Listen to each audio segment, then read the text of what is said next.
बिस्मिल्लाहिर्रहमानिर्रहीम। अस्सलाम वालेकुम बच्चों, कैसे हैं आप लोग? ठीक है। मैं हूं आपकी उर्दू की टीचर उज़्मा ख़ान। उर्दू लाजमी आपको पढ़ाऊंगी, ठीक है। जी बच्चों, आपके लिए क्लास भी नहीं है, किताब भी नहीं है, ठीक है।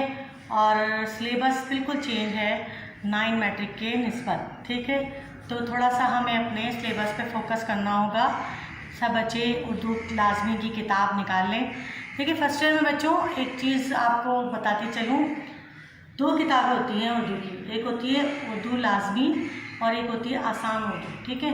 आसान उर्दू वो बच्चे लेते हैं जिनकी इंग्लिश बहुत अच्छी होती है, और वो अगर आसान उर्दू लेते हैं तो उसके साथ उनको एडवांस इंग्लिश लेनी पड़ती है, ठीक है।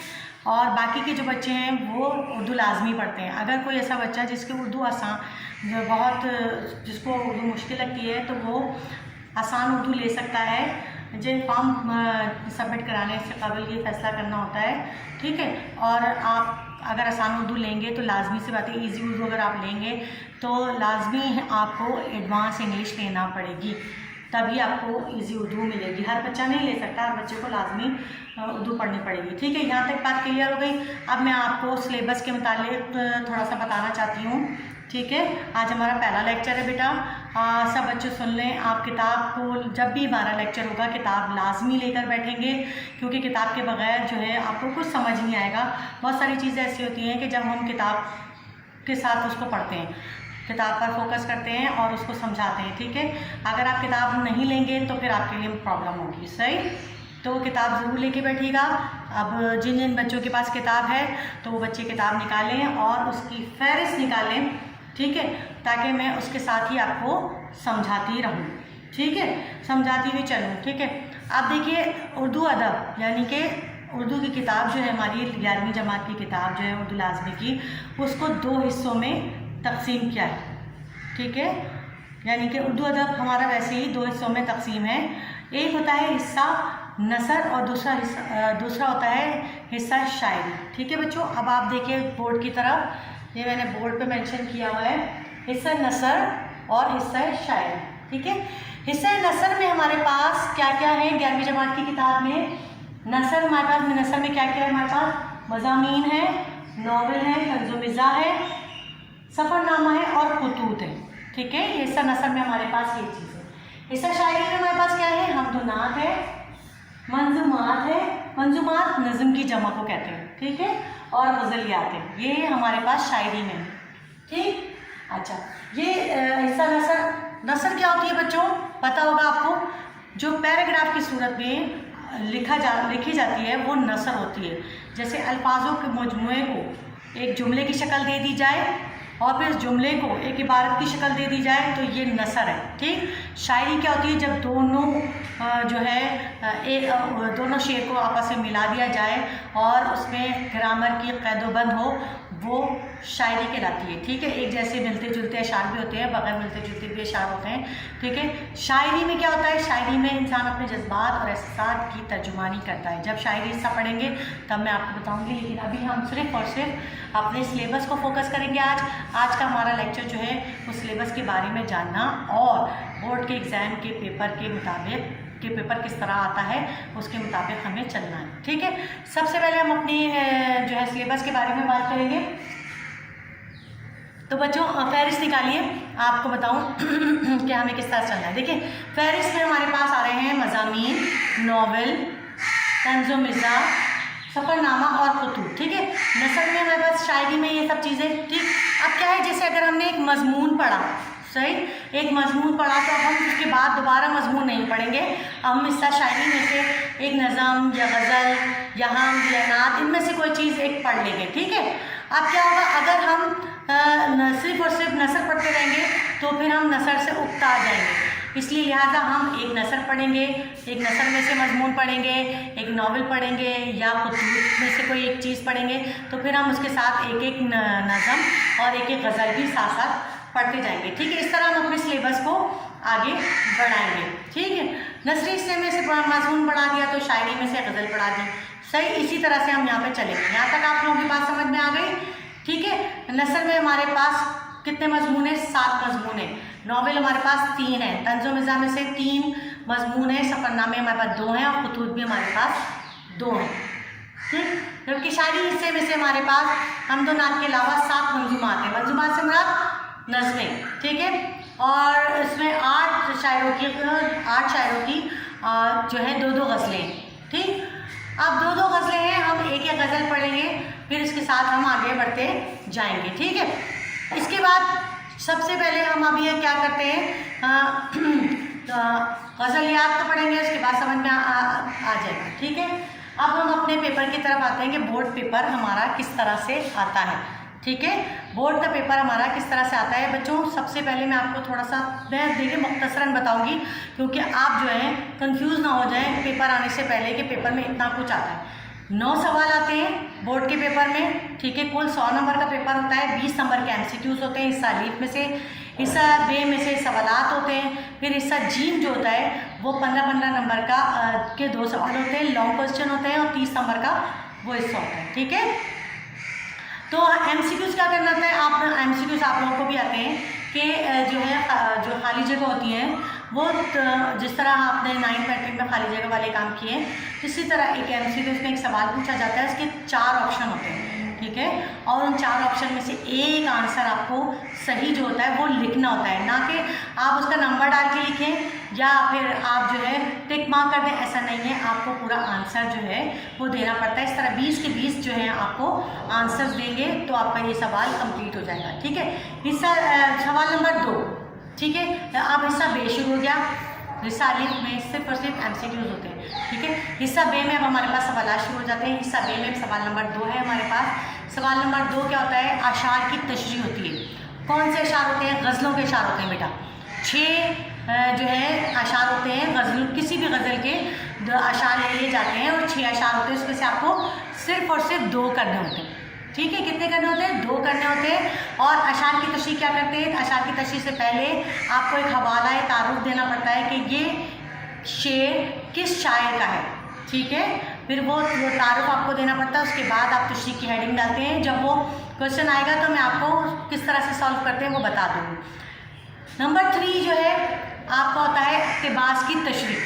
ठीक है, इक़्तिबास की तशरीह में आपके पास क्या होता है, इक़्तिबास की तशरीह में आपके पास एक इबारत दे दी जाती है, पैराग्राफ। इक़्तिबास, इबारत, पैराग्राफ एक ही चीज़, सबक का एक पैराग्राफ आपको दे दिया जाता है और कहा जाता है कि इसकी तशरीह की जाए। सबसे पहले आप सबक का तारुफ देते हैं, ठीक है, कि कौन से सबक से ये पैराग्राफ लिया गया है।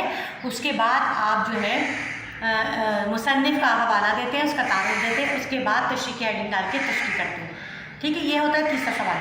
चौथा सवाल जो होता है हमारे पास, उसमें होता है एक बंद की तशरीह दी जाती है, जो आपकी नज़म और हमद वगैरह है, नात वगैरह, उसमें से एक बंद दे दिया जाता है, उसकी तशरीह दी जाती है। और उसके बाद जो है या तो उसकी तशरीह करें हवाले के साथ शायर के, या फिर आप जो है मरकज़ी ख्याल करें। तो हम बच्चों मरकज़ी ख्याल पे फोकस करेंगे, क्योंकि मरकज़ी ख्याल आसान होता है, एक पैराग्राफ की शक्ल में मरकज़ी ख्याल लिखा जाता है और शायर का हवाला दिया जाता है, तो ये सवाल ज़्यादा आसान होता है, इसलिए हम मरकज़ी ख्याल करेंगे। ठीक है, 5वां सवाल होता है सबक का खुलासा और मुसन्निफ़ के हवाले के साथ। जितने भी सबक आपके हैं इसमें आपकी किताब में, उसमें से किसी एक मजमून का खुलासा आपको लिखना होता है, जो ज़्यादा आसान होता है, और इसमें जो है मुसन्निफ़ का हवाला भी दिया जाता है। प्लस आपको इसके आखिर में हर पे आखिर के एक हेडिंग डालनी होती है कि आपने इस पूरे सबक से क्या सबक हासिल किया, आपने क्या समझा इस सबक से। ठीक है, वो लिखना होता है। ठीक, और इसमें एक ऑप्शन और होता है, इसमें एक ऑप्शन होता है कि या तो फिर आप खुलासा करें या फिर आप सवाल जवाब करें। जो सबक के नीचे दिए गए होते हैं सवाल, उनमें से आपको सिर्फ और सिर्फ 2 सवाल के जवाब देने होते हैं। अगर आप, लेकिन मसला ये क्या होता है कि कभी कभी वो आपको समझ नहीं आता कि कौन सा सवाल आ जाए, सवाल ज़्यादा होते हैं, खुलासे कम होते हैं, लिहाजा आप खुलासे पे फोकस करेंगे तो खुलासा आपका ज़्यादा अच्छा होगा। ठीक है, फिर होता है क्वेश्चन नंबर 6, जिसमें आता है आपके मुहावरों का। क्वेश्चन नंबर 6 में आता है ग्रामर, कवायद। उसमें आता है कि किसी एक असनाफ की तारीफ़ करें, 2 असनाफ की तारीफ़ कीजिए, मतलब 2 की तारीफ़ करनी होती है, रदीफ, काफिया, तलमी, तशबी, इनमें से 2 की तारीफ़ करनी होती है मिसाल के साथ। सही है, वो आप करते हैं। जब जैसे जैसे क्वेश्चन आते जाएंगे मैं आपको बताती जाऊँगी। अभी सिर्फ बोर्ड के पर्पस से बता रही हूँ कि क्या क्या चीज़ें आती हैं, ठीक है। उसमें या तो उसमें भी एक ऑप्शन होता है, आप या तो अस्नाफ की तशरीह करें या फिर आप उसमें आपको गज़ल याद के अशार याद करने होते हैं। कोई 2 गज़ल याद में से अशार लिखिए, 2 अशार लिखने होते हैं, 2 जो है शायरी, ठीक है। फिर आता है सवाल नंबर 7। सवाल नंबर 7 में आपको करना होता है अस्नाफ़ सुखन कि जो तो अस्नाफ़ सुखन दी जाती है, जैसे हम, नात, नज़म, मजमून, इन सब में से किसी मतलब किसी एक की तारीफ़ करें, 2 की तारीफ़ करें मिसाल के साथ, और उसकी मिसालें भी दीजिए कि आपने उसमें क्या क्या समझा है, उसकी मिसाल दीजिए। जैसे नज़म की तारीफ़ की तो नज़म की एक शेर लिख दिया गया, नात की तारीफ़ की तो नात का एक शेर लिख दिया गया, ठीक है। इसमें भी एक ऑप्शन होता है। इसमें ऑप्शन क्या होता है, इसमें एक ऑप्शन होता है कि आप या तो अस्नाफ़ की तशरीह करें या मुहावरे लिखें, ठीक है। मुहावरे लिखें, मुहावरे बनाना आते हैं ना, सिट्टी गुम हो जाना, ठीक है, बाग बाग हो जाना, इस तरह इसके मुहावरों के जुमले बनाए जाते हैं। ये ज़्यादा आसान है, 7 होते हैं, इनको आराम से आप लिख सकते हैं, ठीक है। या अगर आपको ग्रामर क्वेश्चन करना चाहते हैं तो ग्रामर क्वेश्चन कर लीजिएगा, जो भी मसला है। अब आता है हिस्सा जी, जो हमारे पास 8 और 9 सवाल हैं, वो हिस्सा जी में आते हैं।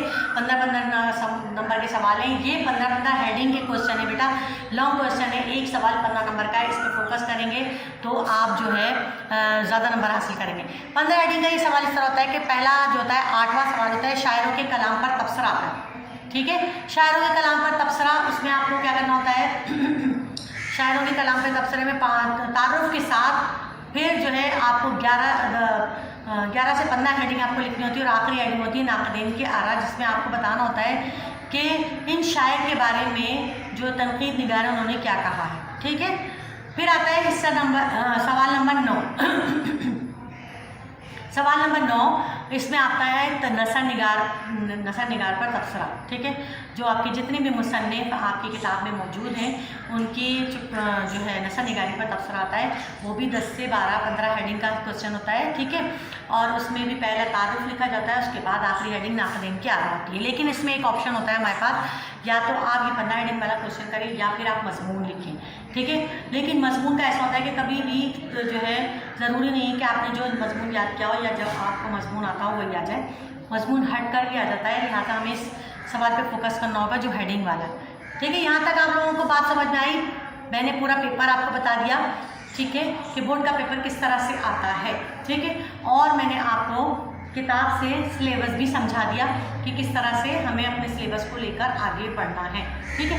फहरिस्त से आप लोग देखिएगा कि हम जो है स्टार्टिंग में जैसे हमने 2 सबक पढ़ लिए, तंज़ो-मिज़ा में से एक ले लिया, नॉवेल भी एक ले लिया, ठीक है, एक ख़त ले लिया। इस तरह से हमने अपना सिलेबस पढ़ा। शायरी में से हमने 3 नज़में ले ली, ठीक है, 3 गज़लें ले ली, एक नात और हम ले ली, ठीक है। फर्स्ट टर्म का मतलब सिलेबस जो है हमारा मिक़ात अव्वल का ये हो जाएगा। इसी तरह से हमें आगे बढ़ना है।